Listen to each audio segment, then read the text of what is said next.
Good morning, and thank you for joining us. Let's start today's technical analysis with the Australian dollar and the US dollar pair and the recent events stirring the markets. Greg? The last session saw the Aussie fall 0.6% against the dollar. The CCI is giving a negative signal. Microsoft shares gained 1.3% in the last session. According to the RSI, we are in an overbought market. The last session saw the dollar drop 0.3% against the yen. The ultimate oscillator is giving a positive signal. The pound-dollar pair traded sideways in the last session. The stochastic indicator's negative signal contradicts our overall technical analysis. Moving on to world financial news.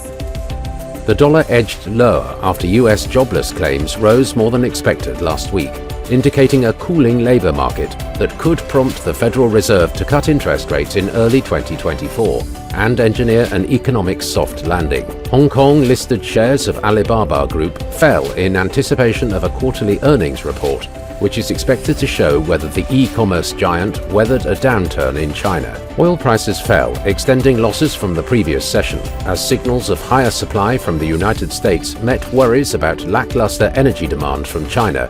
Brent futures slipped to $80. Thank you. Coming up, our chief analyst review of today's most interesting economic events.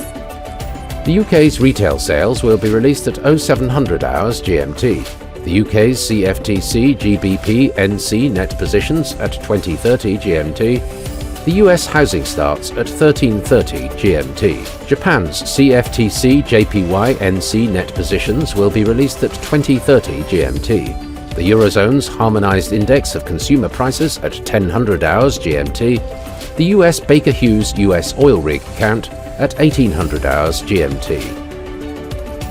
We hope that you've enjoyed today's market outlook.